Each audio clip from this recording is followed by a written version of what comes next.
예, 안녕하십니까. 여러분들의 백만장자입니다. 사랑합니다, 여러분. 자, 이번 주는 화요일 날이 좀 쉬는 날이어서 그런지 상당히 좀 빨리 지나가는 것 같습니다. 이제 6월 달도 벌써 오늘이 8일입니다. 8일. 오늘 6월 달, 6월 8일, 6월 동시 만기일. 정확하게 쿼드러플 워칭데이를 맞는 날입니다. 오늘 여러분들에게 이 쿼드러플 워칭데이, 이 네 마녀의 심수를 비켜갈지 어떨지 그 소식, 일단 오늘 그 소식 먼저 전달을 드리고요. 그 다음에 유럽에서 날아온 낭보, 좋은 소식인데요. 삼성전자에게 아주 좋은 소식 떴는데 그 소식도 이어서 바로 여러분들에게 백만장자 채널에서만 알려드릴 수 있는 파이낸셜 타임스에서 나온 소식 여러분들에게 또 알려드리도록 하겠습니다. 자, 일단 오늘 선물 옵션 만기일입니다. 이게 보시면 자, 3월 3, 6, 9, 12 이 쿼드러플 워칭데이인데 3월달 동시만기 이후에 주요 주체별 코스피 200입니다. 현물 누적 순매수 규모를 보시면 개인 투자자들은 지금 거의 뭐 마이너스 7조 6천억이고요. 외국인들은 6초 5천억 완전 지금 갈려 있는데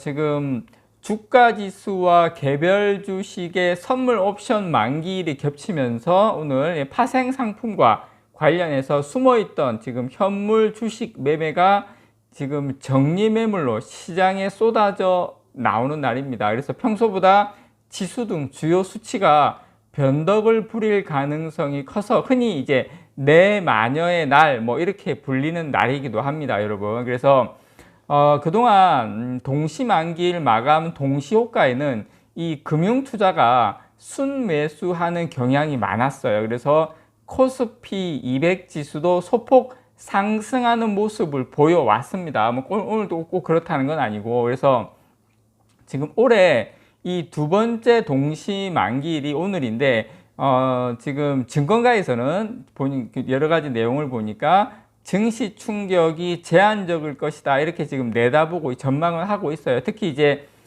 증시 랠리를 이끌고 있는 외국인 수급이 선물 시장에서는 여전히 중립 포지션을 유지하고 있기 때문에 변동성이 크지 않을 것이다 이렇게 판단하는 흐름인 것 같습니다. 그래서 지난 3월 동시만기일 이후에 외국인은 코스피 200 현물을 지금 6조 5천억 정도 순매수를 했고요.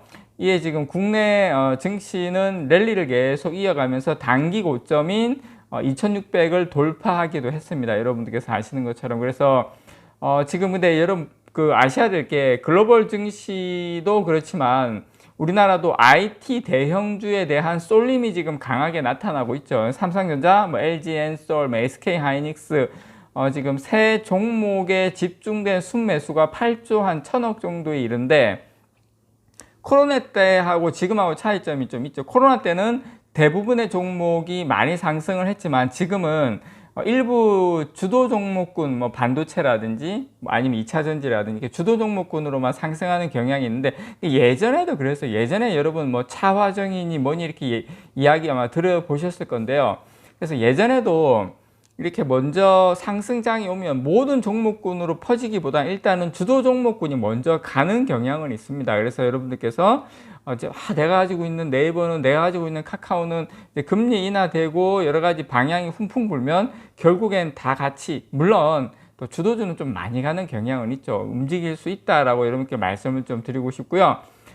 지금 금융투자는 이 3월 동시만기일 이후에 현물을 지금 1조 한 2천억 정도 사들였는데요. 차익장고 매수 의미로 추정이 됩니다. 그래서 이에 따른 프로그램 매도로 변동성 장세가 나타날 수는 있지만 나오는 물량 자체는 저는 크지 않을 것이다 이렇게 보고 있습니다. 제가 오늘 있을 선물 옵션 만기일 소식은 이 정도로 하면 될 것 같고요. 자, 여러분, 파이낸셜 타임스에서 나온 소식인데요. 자, EU에서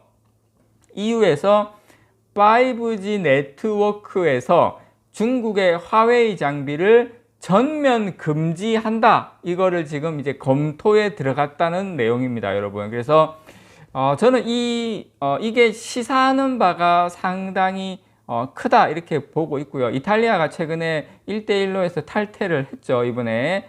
G7 가서. 그래서 저는 이제 EU에서 중국 화웨이 장비를 지금 전면 금지하는 걸 검토를 했는데 화웨이만 금지하겠습니까? 이제 지금 EU도 분위기 자체가 중국에 대해서 이제 손절하는 수순에 가고 있다. 그렇게 되면 우리 삼성전자 같은 경우에 여러 가지 부분에서 이득 볼 일이 많다. 저는 개인적으로 그렇게 생각을 합니다. 지금 미국에 이어서 유럽연합도 이 5G 네트워크에서 중국 화웨이 통신 장비 사용을 앞으로 금지할 것으로 보입니다. 이 화웨이 장비의 보안 문제가 계속 제기되고 있는 가운데 통신 등 이 핵심 분야에서 중국에 대한 과잉 의존 위험성을 줄이기 위해서인데요. 저는 개인적으로 곧 스마트폰으로도 전이될 가능성이 상당히 높다고 생각을 합니다. 자, 파이낸셜 타임스는 지금 EU 관계자를 인용을 해서요.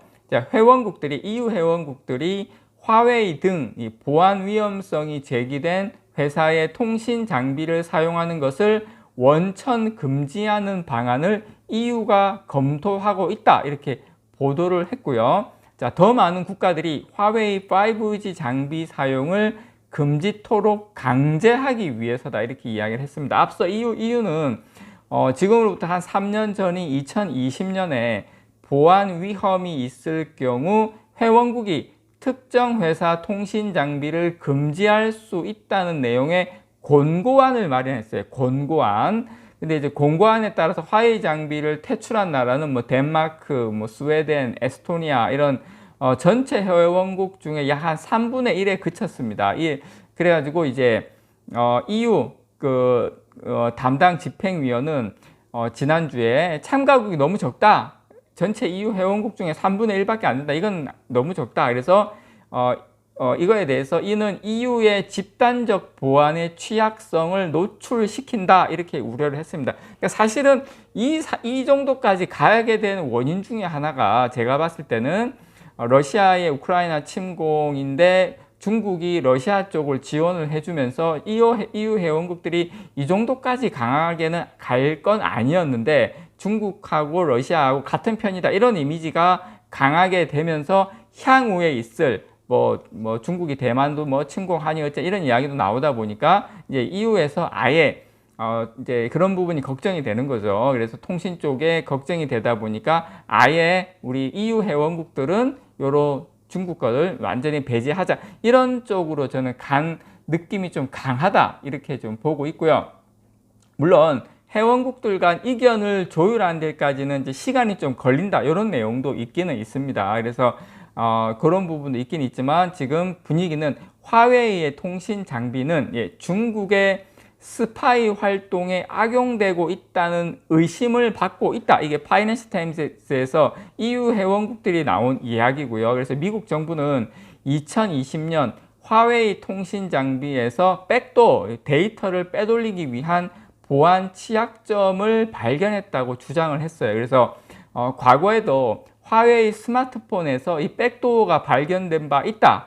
이에 미국은 2021년부터 자국 내 화웨이 통신 장비 판매를 원천 금지했다. 그래서 파이낸셜 타임스에서는 미국의 이 내용을 그대로 이제 인용을 하는 부분은 있어요. 그래서 EU가 이 화웨이 장비에 칼을 대려는 건 중국에 대한 디리스킹, 위험 제거를 추진하는 EU의 외교 정책과도 궤를 같이 하고 있습니다. 그래서 이 디리스킹은 중국과의 관계 단절을 의미하는 디커플링보다는 수위가 약하지만 대중 과잉 의존에 따른 위험성을 줄이는 걸 목표로 한다. 그래서 덴마크의 통신 전문 컨설팅 회사에서는 유럽 5G 장비 시장에서 화웨이의 점유율은 2020년 기준 거의 한 40% 정도, 물론 지금 많이 줄어들었습니다만은, 그래서 아예 유럽 쪽에서는 거의 제로로 만드는 것을 목표로 한다. 자, 우리가 여기에서 힌트를 얻을 수 있는 것은 이렇게 된다면은 삼성전자에게는 저는 뭐 화웨이 통신 장비 5G 장비뿐만 아니라 그 다음 시장 6G 시장에서는 삼성전자가 상당히 여러 가지 큰 시장 점유율을 높일 수 있는 큰 어떤 그 기회를 노려볼 만하다 이렇게 생각이 들고요. 5G, 6G뿐만 아니라 우리 스마트폰까지 유럽 쪽에서는 상당히 특히 안드로이드 진영에서는 상당히 향후에 경쟁력을 가질 가능성이 더 훨씬 높아졌다고 여러분들께 말씀을 좀 드리고 싶습니다. 이상 여러분들의 백만장자였습니다. 사랑합니다, 여러분.